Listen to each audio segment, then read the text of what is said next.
चलिए बच्चे next question देखते हैं। बच्चे जो इन्होंने नेक्स्ट क्वेश्चन पूछा है ना, उसमें ये बोल रहे हैं कि how sound is produced. Sound जो है वो आपकी कैसे प्रोड्यूस होती है। साउंड साउंड कैसे प्रोड्यूस होती है। When the object vibrates.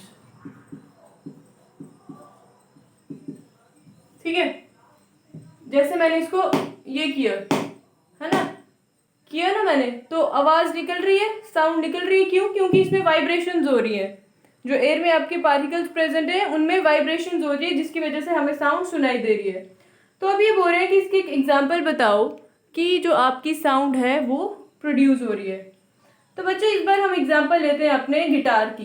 ठीक है, आपको पता है आपकी गिटार की स्ट्रिंग्स होती है, ये स्ट्रिंग्स है। ठीक है, ये आपकी गिटार की स्ट्रिंग्स है, राइट, जैसी भी है। तो इनमें क्या होता है, जब साउंड की प्रोडक्शन होती है गिटार के स्ट्रिंग से, वो क्यों पॉसिबल होती है? क्योंकि जैसे आप गिटार की स्ट्रिंग्स को स्टक करते हो ना, तो वाइब्रेशंस जनरेट होना स्टार्ट हो जाती हैं। क्या होता है?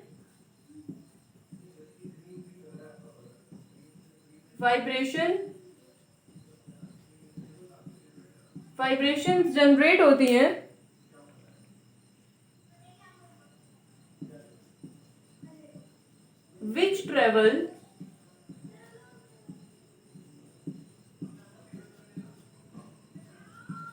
which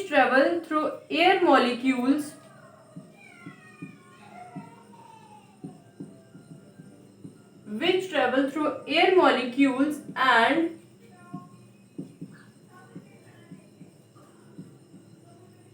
reaches our ear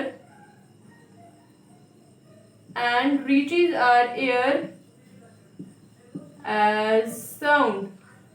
ठीक है, कि जैसे आप अपने गिटार के स्ट्रिंग्स को स्ट्रक करते हो तो क्या होता है बच्चे, उसमें वाइब्रेशंस जनरेट होना स्टार्ट हो जाती है। जैसे आपकी वाइब्रेशंस जनरेट होंगी वैसे ही क्या होगा, आपके वो जो वाइब्रेशंस होंगी वो क्या करेंगी कि आपके एयर मॉलिक्यूल्स में, जो एयर में आपके वही मॉलिक्यूल्स प्रेजेंट होंगे, वो क्या करेगी, वो वाइब्रेशन जनरेट होके ट्रेवल करेगी थ्रू एयर मॉलिक्यूल्स।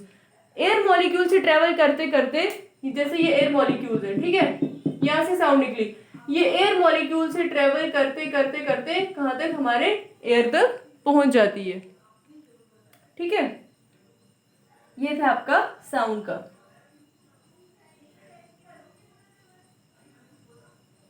चलिए नेक्स्ट देखते हैं क्या पूछ रहे हैं। हाँ, अब बच्चे इन्होंने आपका नेक्स्ट पूछा हुआ है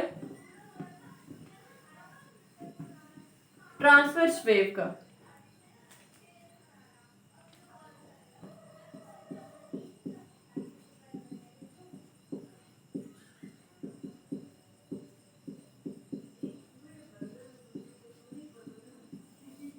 ट्रांसवर्स वेव्स आपको पता ही है कैसे वाइब्रेशन होती है इसमें, अप एंड डाउन। लॉन्गिट्यूडल में थी आपकी back and fourth vibration, and transverse wave में रहती है बच्चे आपकी कैसी, अप एंड डाउन वाइब्रेशन। तो जो आपका अपर पार्ट रहता है फ्रॉम द ओरिजिनल, उसको आप कहते हो क्रस्ट, एंड जो बिलो पार्ट रहता है उसको आप क्या कहते हो, trough. Crust and trough, like this, crust and trough. ठीक है, और बच्चे जो आपका मैक्सिमम डिस्टेंस रहता है from undisturbed position of wave towards the maximum, right, उसको आप क्या कहते हो, एम्पलीट्यूड। ये मैंने आपको कल बताया था कि इसको आप क्या कहते हो, एम्पलीट्यूड।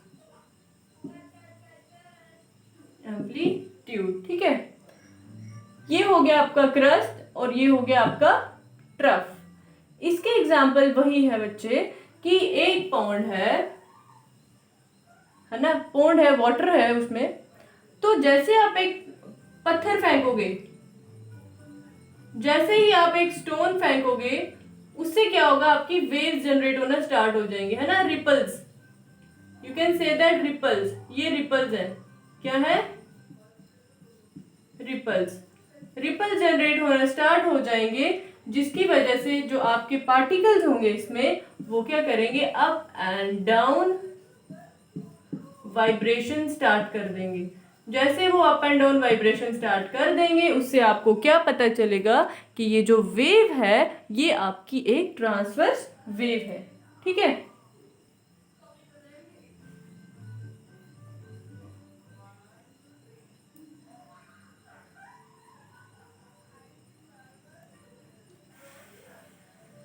चलिए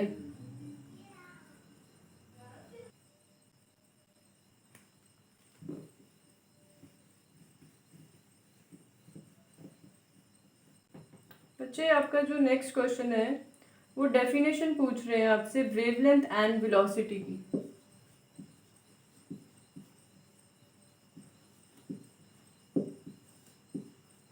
जब वेवलेंथ क्या होता है, minimum distance in which wave repeats.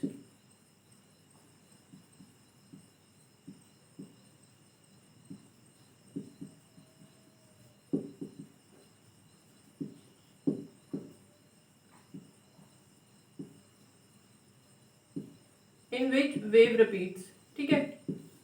जैसे ये है आपका क्रस्ट टू क्रस्ट का जो लेंथ होगी वो होगी आपकी लैम्डा, ट्रफ टू ट्रफ की जो होगी वो होगी लैम्डा, ठीक है। ये होती है आपकी वेवलेंथ, कि वेव की लेंथ कितनी है। और आपकी वेलोसिटी क्या होती है,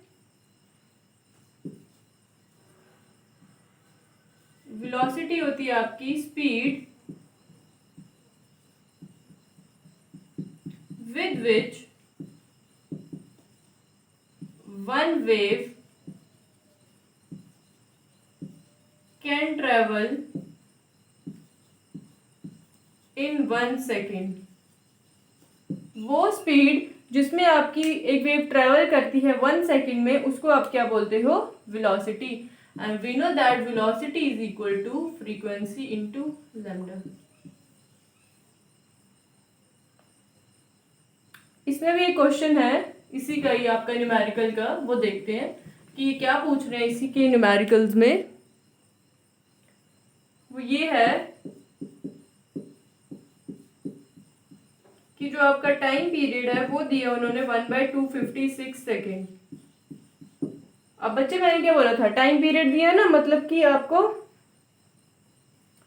ये टाइम पीरियड दिया हुआ है 1/256।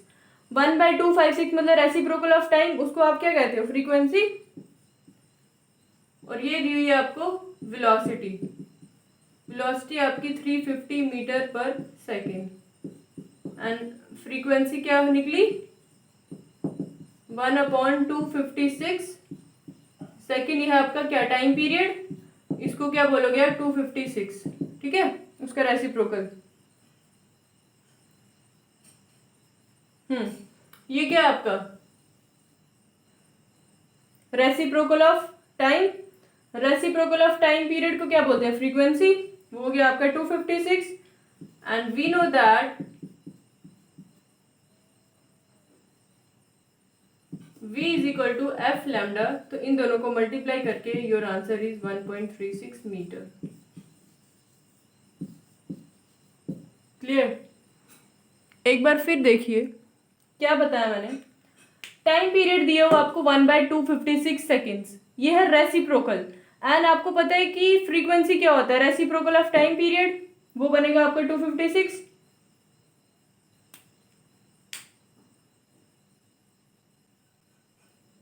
ठीक है,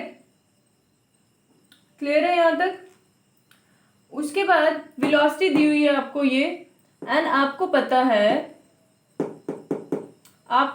है कि जो आपका वेलोसिटी है वो बराबर होती है फ्रीक्वेंसी इनटू वेवलेंथ। तो फ्रीक्वेंसी की वैल्यू आपने 256 पुट की एंड आपका लैम्डा जो है वो क्या आ गया आपका,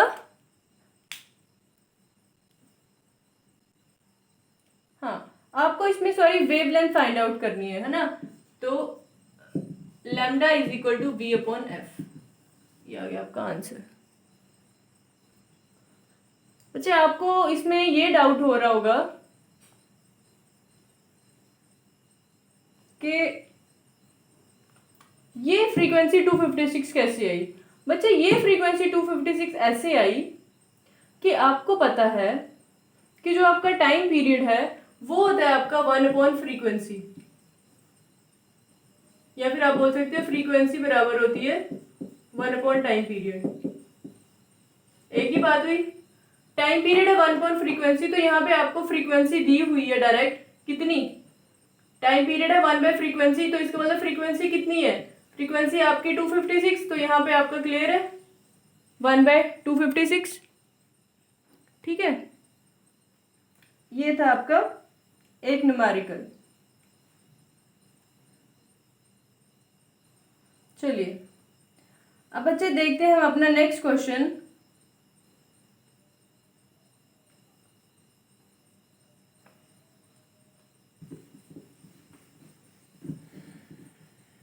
बच्चे नेक्स्ट क्वेश्चन है आपका कि the flash of a gun is seen by 3 seconds by a man 3 seconds before the sound is heard.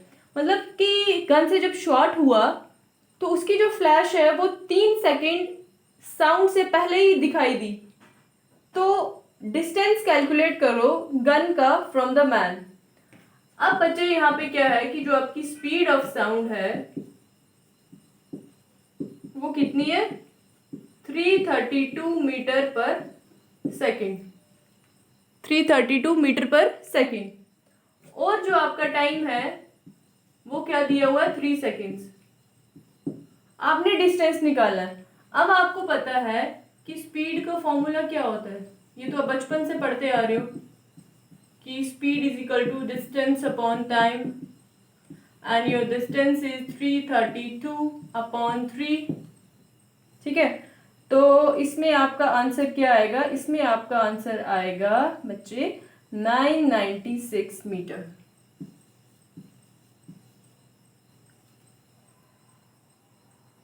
Round of करके, ठीक है, 996 मीटर, यह है आपका आंसर। क्या बताया इसमें, इसमें आपको पूछा गया था कि जो आपकी फ्लैश ऑफ गन है